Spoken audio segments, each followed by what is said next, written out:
আসসালামু আলাইকুম। যেহেতু ষষ্ঠ গণবিজ্ঞপ্তির 10 জুলাই আবেদন শেষ হয়েছে, এখন হচ্ছে রেজাল্ট। এখন রেজাল্ট কবে দেবে?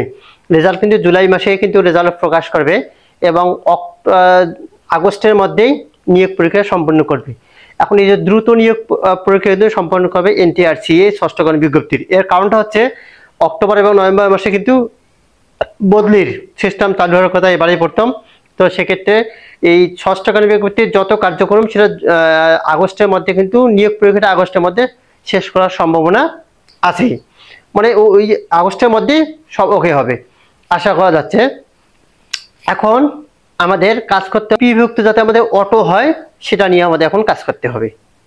তো আসলে এমপিভুক্ত যদি অটো না হয় তাহলে কিন্তু আমরা নিয়োগ পাওয়ার 5-6 মাস পর কিন্তু বেতন পাবো। যদি কোনো এরিয়াটা পাবো, এরিয়ার জন্য আমরা ফালসেন করতে হবে, কিন্তু আমরা ওই 5-6 মাস কিন্তু আমাদের নিজের টাকা দিয়ে কিন্তু চলতে হবে। এখন একটা বেকার ছেলে কিন্তু 5-6 মাস একটা বিভাগ থেকে আরেকটা বিভাগ দিয়ে কিন্তু নিজের টাকা চলা অনেক সমস্যা সৃষ্টি হতে পারে। এজন্য আমাদের অটো ইমপ্রুভ আমাদের মন্ত্রণালয় এবং এনটিআরসি অফিস বরাবর কিন্তু আমাদের এনটিআরসি চেয়ারম্যান বরাবর আমাদের অটো ইমপ্রুভের জন্য স্মারকলিপি প্রদান করতে হবে।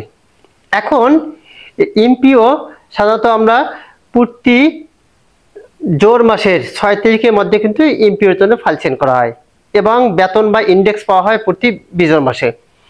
এখন আমরা যদি কাল আগস্টে নিয়োগ পাই, তো নিয়োগ পেতে পেতে কিন্তু আগস্ট শেষও হতে পারে। আগস্টে যদি আমরা নিয়োগ পাই, নিয়োগ পেতে পেতে শেষ হতে পারে, কিন্তু আগস্টের 6 তারিখের মধ্যে কিন্তু ফাইল সেন্ড করতে হয়। এই আগস্ট মাসে কিন্তু ফাইল সেন্ড করার একটা মাস। তো এখানে 6 তারিখের মধ্যে যদি আমরা সেন্ড করি তাহলে সেপ্টেম্বর মাসে কিন্তু যারা আগস্টের 6 তারিখের মধ্যে ফাইল সেন্ড করবে তারা সেপ্টেম্বর মাসে কিন্তু তারা কি পাবে? ইন্ডেক্স পাবে। ইন্ডেক্স নাম্বারটা তারা সেপ্টেম্বর পাবে, সেপ্টেম্বরে বেতনটা তারা অক্টোবর পাবে। এটা মানে এটা একটা জোর মাসে কিন্তু একটা ফাইল সেন্ড করা মাস, তাহলে তারা সেপ্টেম্বর পাবে। এখন আমাদের যদি কাল নিয়োগটা এই আগস্টের শেষের দিক বা প্রথমের দিকও হয়, তাও কিন্তু আমরা 6 তারিখের মধ্যে ফাইল সেন্ড করতে পারবো না। তাহলে আমরা আগস্টে ফাইল সেন্ড করতে পারবো না, সেপ্টেম্বরও পারবো না। তাহলে ষষ্ঠ গণবিজ্ঞপ্তির যে প্রার্থীরা, তাহলে তারা প্রথম যে এমপিওর জন্য ফাইল সেন্ড করবে সেটা হচ্ছে অক্টোবর মাসে। তারা কিন্তু প্রথম যে ফাইল সেন্ডটা করবে সেটা হচ্ছে অক্টোবর মাসে কিন্তু তারা ফাইল সেন্ড করতে পারবে। তার কারণ এই সেপ্টেম্বর যেকাল শেষ হয়, আগস্টের শেষ হয়, সেপ্টেম্বরে কিন্তু তারা ফাইল পাঠাতে পারবে না, তখন এখানে ইন্ডেক্স বসে। প্রতি জোর মাসে 2 মাস পর পর কিন্তু ফাইল সেন্ড করতে হয়। তাহলে অক্টোবর মাসে এরা কি করতে পারবে? ফাইল সেন্ড করতে পারবে। এখন এই অক্টোবরের 6 তারিখে যেকাল তারা ফাইল সেন্ড করে, এখন এখানে কিন্তু কয়েকটা জায়গায় যাবে, যাওয়ার পর এদের ফাইলটা যদি কাল সব কাগজ ওকে থাকে, অক্টোবর মাসে ফাইল পেলে সব কাগজ যেগুলো ওকে থাকে, তাহলে নভেম্বর মাসে কিন্তু ইন্ডেক্স পাবে। ইন্ডেক্স পালে তারা ডিসেম্বর মাসে কিন্তু তারা কি পাবে? বেতন পাবে। তারা ডিসেম্বর মাসেই বেতনটা পাবে। যদি মানে এখানে তাদের সব কাগজ ওকে থাকে, যে 30টা বা 32টা কাগজ সেন্ড করতে হবে, সবগুলো যদি কাল ওকে থাকে, তাহলে অক্টোবর মাসের 6 তারিখে তারা যদি ফাইল সেন্ড করে, সব কাগজ ওকে থাকলে নভেম্বর মাসের ইন্ডেক্স বসবে এবং নভেম্বরের বেতনটা তারা ডিসেম্বর পাবে। তাহলে একটা দেখে লং প্রসেসে কিন্তু তারা বেতনটা পাবে যারা ষষ্ঠ গণবিজ্ঞপ্তিতে নিয়োগপ্রাপ্ত। এখন এই যে আগস্টে যদি কাল নিয়োগ হয়, তাহলে আগস্ট যাবে, সেপ্টেম্বর যাবে, অক্টোবর যাবে, নভেম্বর যাবে, তারপর ডিসেম্বরে তারা একটা বেতন পাবে। সবাই পাবে সেটাও না, তখন যাদের ফাইল ওকে থাকবে, যাদের সব ওকে থাকবে, তারাই কিন্তু এই ডিসেম্বর মাসে যে কিন্তু তারা বেতন পাবে। তাহলে 1, 2, 3, 4 এই 4 মাস কিন্তু আপনার দেখলে আপনি অন্য বিভাগে যান, প্রায় দেখা যাচ্ছে এই 4 মাস আপনার নিজের পকেটের টাকা দিয়ে কিন্তু চলতে হবে। এমন একটা বেকার ছেলে একটা বিভাগ থেকে আরেকটা বিভাগ দিয়ে কিন্তু নিজের টাকায় কিন্তু চলা কিন্তু অনেক টাফ। বাসা ভাড়া, খাওয়া দাওয়া অনেক এখানে বিষয় আছে। তো এখন এই যে ডিসেম্বরে কিন্তু তারা বেতন পাবে। এখন যদি এই যে অক্টোবর মাসে যারা ফাইল সেন্ড করলো, কোনো একটা কাগজ সমস্যা এখন রিজেক্ট করলো, তারা কিন্তু আবার ডিসেম্বর মাসে কিন্তু আবার ফাইল সেন্ড করবে। তাহলে ডিসেম্বর মাসে যদি কাল ফাইল সেন্ড করে, তাহলে তারা ডিসেম্বর মাসে ফাইল সেন্ড করলে জানুয়ারি মাসে তাদের ইন্ডেক্স বসবে। তাহলে তারা কোথায় পাচ্ছে? 2026 সালের ফেব্রুয়ারি মাসে তারা বেতন পাবে। তখন তাদের কিন্তু 6 থেকে 7 মাস কিন্তু সময় লাগতেছে। এখন এই যে এতগুলো মাস যদি কোনো এরিয়া দেয়, সেটা এরিয়াটা পরের বিষয়, এরিয়া আবার স্কুলে দেয়, মাদ্রাসা অনেক সমস্যা দেখাচ্ছে, আর যারা ভকেশনাল তারা তো এরিয়া পায় না। অনেক বৈষম্য, আমাদের ইমপ্লয়ভুক্ত শিক্ষকদের অনেক বৈষম্য, এই বৈষম্যগুলো দেখার কেউ নাই। যে সরকারে আইছে শুধু আমাদের আশ্বাস দেয় কিন্তু কাজ করে না। আমরা অনেক পিছিয়ে, এই বর্তমান বাংলাদেশে যত চাকরি সেক্টর আছে সবচেয়ে আমরা পিছিয়ে আছে ইমপ্লয়ভুক্ত শিক্ষকরা, এদেরকে দেখার মতো কেউ নাই। তবে আমরা আশা করতেছি একটা কি সব সমাধান হবে, একটু সময়ের ব্যাপার।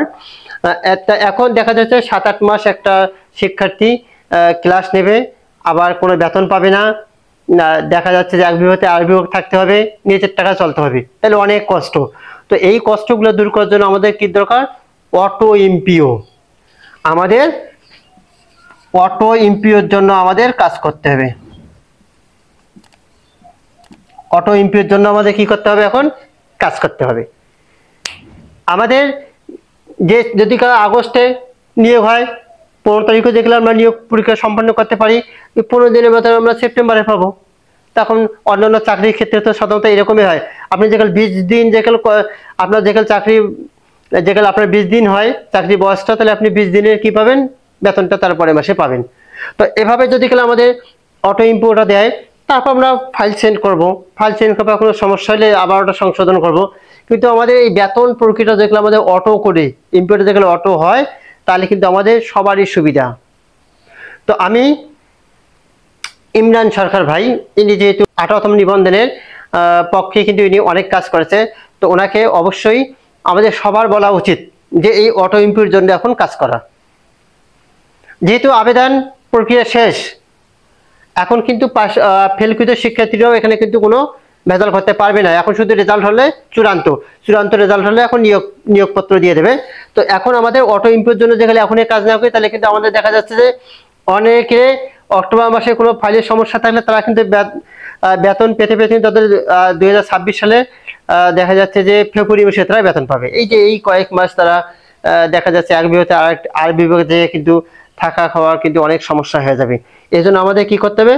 এই অটো ইম্পিওটা দ্রুত, অটো ইম্পিওর জন্য আমাদের এখন থেকে কাজ করতে হবে, না হলে কিন্তু এই আমাদের এই যে কয়েক মাস নিয়োগ পাওয়ার পরে কিন্তু যাদের ফাইল সবার যে ফাইল ওকে থাকবে সেটা না, তাও কিন্তু পেতে তারা কি ডিসেম্বর মাস চলে যাবে।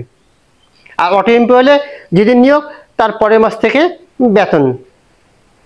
হয়তো ওই যে কতগুলো পোস্টের সমস্যা থাকতে পারে, এটা একটা ঝামেলা। কিন্তু যদি এনটিআরসি চায় বা যদি কাল মন্ত্রণালয় চায়, তাহলে কিন্তু সব সম্ভব। মন্ত্রণালয় চাইলে এমন কোনো কাজ নেই যে সম্ভব না। এখন এখানে আমাদের বৈষম্যটা এই ষষ্ঠ গণ বিজ্ঞপ্তিতে 78 নিবন্ধন থেকে আমরা যারাই নিয়োগ পাবো তাদের কিন্তু সবারই অটো এমপিও করতে হবে। এবং এই যে এরিয়া শুধু স্কুলে যায়, মাদ্রাসা দেখা যাচ্ছে অনেক সমস্যা করে, তা আবার ভকেশনাল দিচ্ছে না।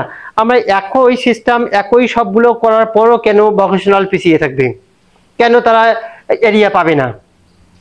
বিগত কিন্তু 4র্থতম তে কিন্তু তারা পায় নাই গণবিজ্ঞপ্তিতে, 5মতমেও কিন্তু পায় নাই যারা ভকেশনালে ছিল।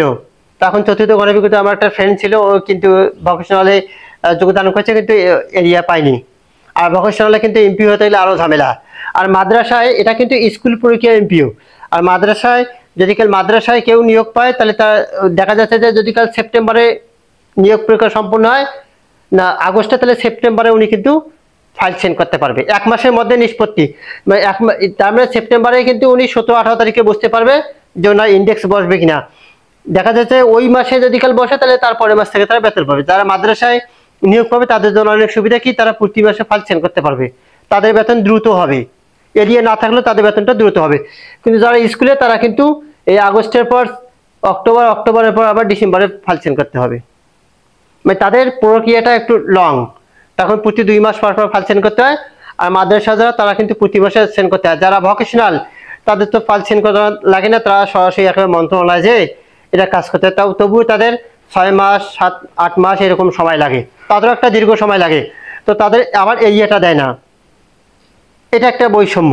তো আমরা চাই এনটিআরসি সকল বৈষম্য থেকে স্বচ্ছ থাক, এবং এখন থেকে বা আমাদের ষষ্ঠ গণ বিজ্ঞপ্তিতে যারা নিয়োগ পাবে তারা যাতে সবাই যেন অটো এমপিওর মধ্যে অন্তর্ভুক্ত হয়, এটা আমাদের কিন্তু প্রাণের দাবি, যাতে তারা সবাই অটো এমপিও হতে পারে এবং সবাই যেন ভকেশনাল থেকে শুরু করে মাদ্রাসা থেকে শুরু করে স্কুল থেকে শুরু করে সবাই যেন একটা এরিয়া বেতন পায়। এরিয়া বেতন পালেও কিন্তু একটা সুবিধা। তো আমরা চাই অটো এমপিওর জন্য কিন্তু অবশ্যই ইমরান ভাইকে আমাদের সবারই বলা উচিত, বা যারা ঢাকায় আছে, যারা সমন্বয় করেছে আঠারোতম নিবন্ধনে, তাদেরকে উচিত যে আপনার মন্ত্রণালয় এবং এনটিআরসির অফিসের চেয়ারম্যানের সাথে কিন্তু আপনারা যোগাযোগ করে এই অটো এমপিওর জন্য একটা ব্যবস্থা করেন বা একটা স্মারকলিপি প্রদান করেন। বারবার কিন্তু মন্ত্রণালয় এবং এনটিআরসি চেয়ারম্যানের সাথে বসলে কিন্তু দেখা যাচ্ছে যে একটা কিছুটা হলো একটা ফয়সলা আসতে পারে, আসলে কিন্তু এটা সবার জন্য কিন্তু একটা মঙ্গল হবে। তো আমরা চাই ষষ্ঠ শ্রেণীর ব্যক্তি থেকে অটো এমপি হোক, এবং যদি কালে অটো এমপিও না হয় এরিয়াটা যাতে সবাই পায় সেটা আমরা আশা করতে পারি। আর আমরা আশা করতে পারি যে আমাদের যাতে অটো এমপিওটা হয়, যদি মন্ত্রণালয় এনটিআরসি চেয়ারম্যানের কাছে বারবার যদি স্মারকলিপি প্রদান করে, বারবার যদি যোগাযোগ রাখা যায়, তো আমি আশা করতেছি ইনশাল্লাহ এই ষষ্ঠ শ্রেণীর ব্যক্তি থেকে অটো এমপিও চালু হবে। তো আমরা চাই এগুলো সবগুলো নিষ্পত্তি হোক এবং এনটিআরসি স্বচ্ছ থাক, এটা হচ্ছে আমাদের কাম্য।